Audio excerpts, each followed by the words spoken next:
mau membaca atau memimpin doa terlebih dahulu agar kegiatan hari ini bisa ya. Maka namanya siapa ya? Ya, saya ambil ya. Sebelum memulai pembelajaran ini, masyarakat sudah terlebih dahulu berdoa mulai. Berdoa selesai. Baik, terima kasih Nadia sudah membantu saya untuk memimpin doanya. Oke, anak-anak, perlu diketahui bahwasanya ada beberapa tujuan pembelajaran yang perlu kalian capai untuk pembelajaran kali ini. Yang pertama, kalian diharapkan dapat menjelaskan apa itu konsep dari pemahaman globalisasi, pemanasan global dan penyebab-penyebabnya. Terus yang kemudian yang kedua, kalian diharapkan untuk bisa mendefinisikan bagaimana dampak dari pemanasan global bagi lingkungan kita dan kehidupan sehari-hari. Ya, gitu. Terus yang ketiga, ibu harapkan kalian bisa memberikan contoh-contoh sederhana seperti apa sih yang bisa kita lakukan untuk mengurangi dampak dari pemanasan global tersebut. Nah, kalian pernah mendengarkan ini nggak berita mengenai cuaca ekstrim di televisi? Kalau banjir? Kalian tadi gimana di televisi?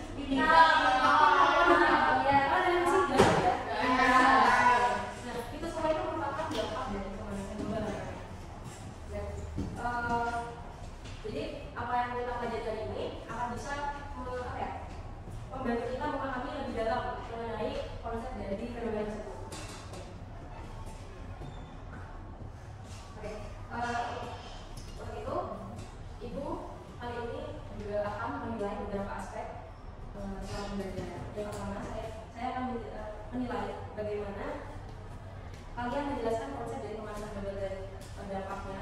Terus kalian berpartisipasi dan berdiskusi, kemudian menjawab pertanyaan, dan yang terakhir, Ibu akan menilai bagaimana cara kalian untuk mencari solusi dalam menangani permasalahan pemanasan global ini.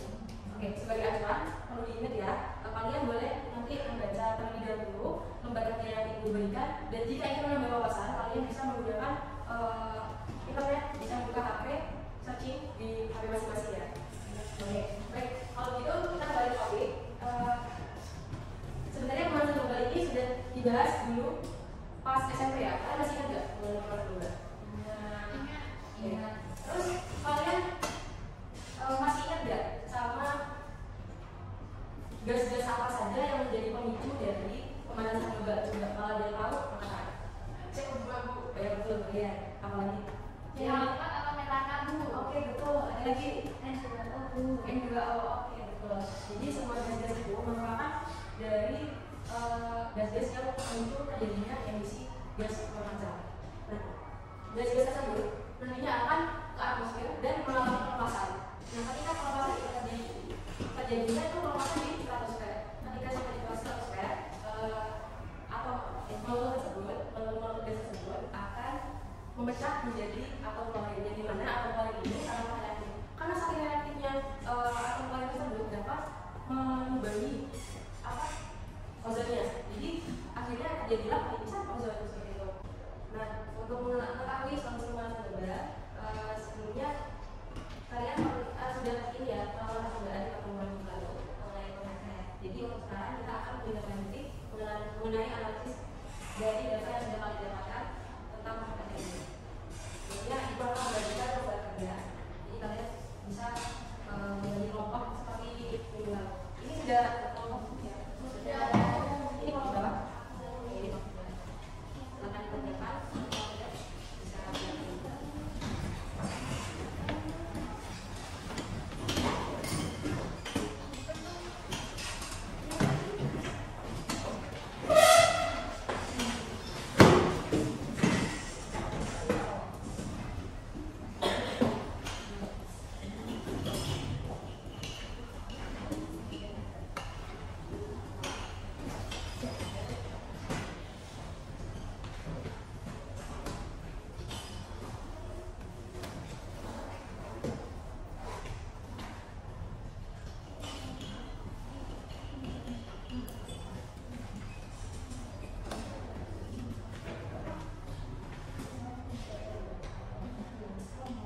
Jadi di sini bisa terlihat ya, kalau yang ada tanamannya dia kayak lebih sejuk gitu kan, ada lembab gitu. Kalau yang di sini kelihatan kering, gersang, keringan gitu lah ya. Oh iya, itu suhunya berapa? Yang sini di sana berapa? Ini suhunya udah sampai berapa? 37. Ini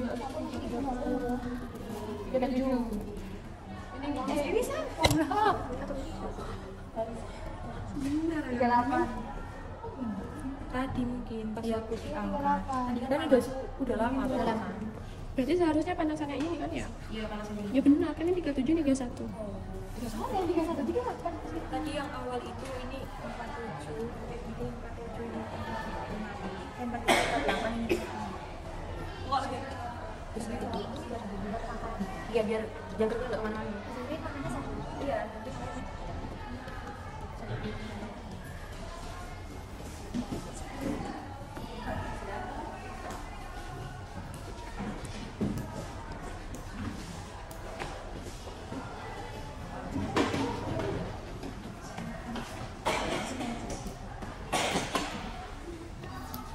Ini yang tahu loh, perbedaannya.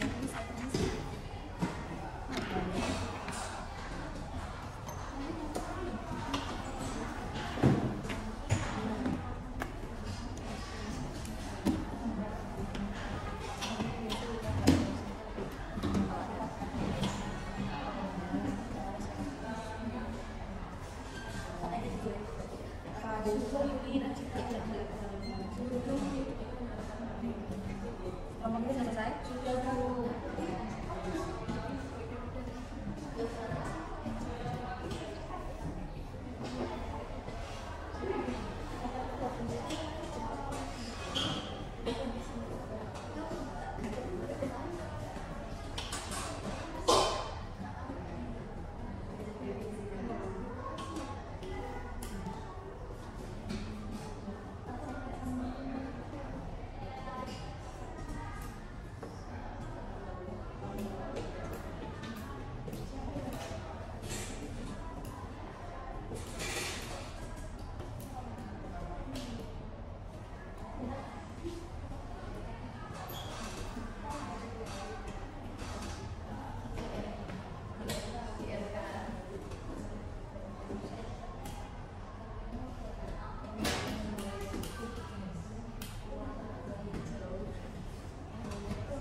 34 derajat Celcius. Kemudian pada waktu 30 menit itu mendapat suhu 39 derajat Celcius. Sedangkan pada wadah yang kedua yang tanpa tanaman itu keadaan selanjutnya itu yang di sini yang pakai tanaman itu lebih aktif ya daripada yang tanpa tanaman. Nah, untuk yang tanpa tanaman ini pada waktu 10 menit mendapatkan suhu 33 derajat Celcius, pada waktu 30 menit itu mendapat suhu 36 derajat Celcius, kemudian pada waktu 30 menit suhunya itu 40 derajat Celcius. Jadi kesimpulannya itu di wadah yang pertama itu suhunya lebih rendah karena ada tanamannya, dan di wadah yang kedua ini suhunya lebih tinggi karena tidak ada tanamannya. Kemudian analisis datanya untuk soal yang pertama, apa perbedaan keadaan antara wadah pertama dan kedua jika dikaitkan dengan lingkungan kita. Itu tadi, jadi jika wadah pertama kan ada tanamannya, jadi suhunya itu akan lebih dingin. Seperti kita kalau hidup di lingkungan yang banyak pohonnya itu pasti kan lebih dingin daripada lingkungan yang tidak ada pohonnya. Kemudian yang kedua, apa saja upaya agar dapat mengurangi dampak yang terjadi pada wadah kedua jika hal tersebut terjadi di alam kita. Jadi upayanya itu yang pertama menanam tanaman. Dengan menanam tanaman ini dapat membantu menyerap panas dan mengurangi peningkatan suhu sehingga lingkungan kita akan menjadi lebih sejuk. Untuk yang kedua yaitu membuat area hijau atau ruang terbuka hijau. Itu dapat membantu menyerap panas dan menurunkan suhu juga.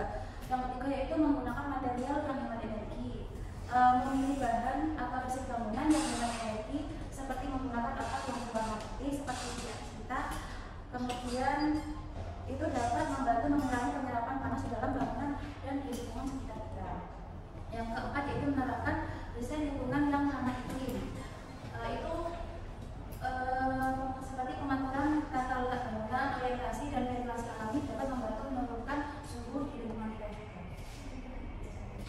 Jadi kesimpulan dari percobaan kita minggu lalu yaitu bumi atau tanah tanpa tanaman itu akan menjadi lebih panas dibandingkan bumi atau tanah yang terdapat tanaman, karena tanaman akan menghirup karbon dioksida, kemudian berfotosintesis dan menggunakan oksigen. Maka dari itu suhu di bumi akan menjadi lebih rendah jika hutan atau tanaman itu tetap terjaga. Dengan kata lain, reforestasi menjadi salah satu upaya dalam menjaga lingkungan kita dari pemanasan global.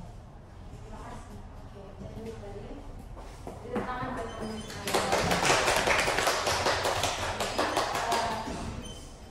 jadi saudara, praktikum ini memberikan wawasan yang penting mengenai bagaimana kita harus menjaga suhu lingkungan kita tetap stabil.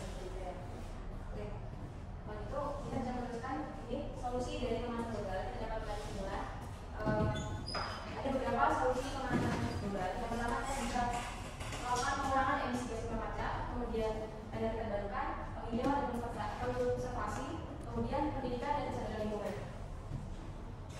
Nah, ini merupakan beberapa peraturan agar bisa mengurangi pemanasan global. Kalian bisa melakukan mengurangi penggunaan plastik, kemudian program penghijauan, hemat energi dan pengelolaan sampah.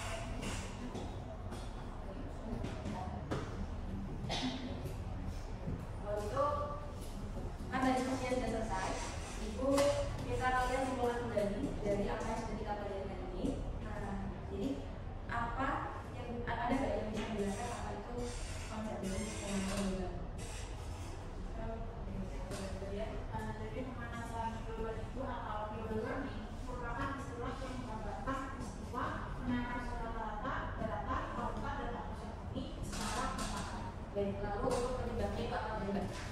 Penyebab terjadinya pemanasan global seperti meningkatnya gas rumah kaca, efek rumah kaca, polusi sampah plastik yang tidak dapat didaur ulang, boros penggunaan listrik, polusi udara akibat asap industri pabrik, penebangan pohon, kerusakan dan pembakaran hutan, menggunakan klorofluorokarbon atau dioksida secara berlebihan. Oke, lalu apa saja upaya yang dapat kita lakukan untuk mengurangi pemanasan global? Ada yang bisa dijawab? Bagaimana? Jadi waktu